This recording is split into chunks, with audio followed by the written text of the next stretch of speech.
तुमचे दैवत तुमचे आई बाप असून त्यांचीच पूजा करा. ज्यांनी आपल्या रक्ताचा प्रत्येक थेंब तुमच्या प्रगतीसाठी आटवला आणि इच्छाचे बलिदान दिले. मुलींनो, आपल्या आयुष्याचा वाटा बदला. असा महत्त्वपूर्ण सल्ला राष्ट्रभूषण पुरस्कार प्राप्त व्याख्याते डॉक्टर वसंत हंकारे यांनी येवल्यात व्याख्यानादरम्यान दिलाय.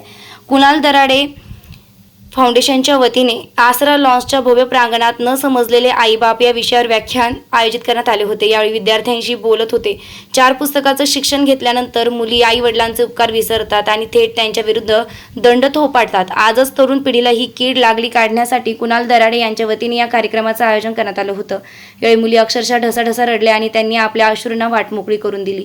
अनेक मुलींनी आज आम्हाला माहीत नसलेले आईबाप कळल्याची भावना व्यक्त केली. यावेळी तालुक्यातील सर्व माध्यमांच्या शाळेतून हजारो विद्यार्थी हजर होते. तर व्यासपीठावर माजी आमदार नरेंद्र दराडे, शिक्षक आमदार किशोर दराडे, कुणाल दराडे व फाउंडेशनचे पदाधिकारी हजर होते. 1.5 वर्षाची होतीस, या बापाला कडकडून मिठी मारत होतीस, त्या बापाला डोळ्यासमोर आणतोय. पोरी बापाला आणि सांग बापाला, पप्पा पप्पा हे माझं शिकण्याचं वय, पप्पा मी शिकणार, पप्पा पप्पा मी कुठल्याही खोट्या प्रेमाच्या जाळ्यात फसणार नाही, पप्पा मी तुम्हाला मान खाली घालू देणार नाही, पप्पा. आईला तुला शिकवणारे शाळेतले सगळे शिक्षक तुझा बाप आहेत बापोरे.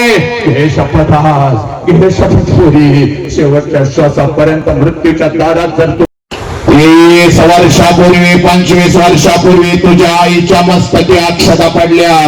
तुझ्या आईचं लग्न तुझ्या बापाबरोबर झालं आणि पोरी ज्या क्षणाला तुझ्या आईच्या मस्तकी अक्षता पडल्या त्या क्षणाला कशाचाही विचार न करता एका क्षणात तिनं तिच्या आईला सोडून दिलं, तिनं तिच्या बापाला सोडून.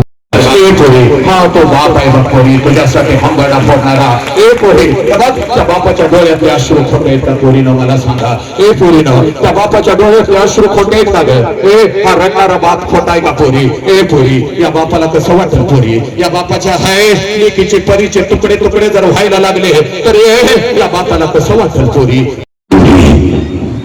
उद्या डॉक्टर होशील, उद्या इंजिनियर होशील, डोळं झाकल पप्पा. म्हणून त्या बापाच्या टाचावर कधी तेल टाकलंस का ग पोरी? अगं घर सोडून बुद्ध गेले बाग, तरी सुद्धा आपल्या आई बापा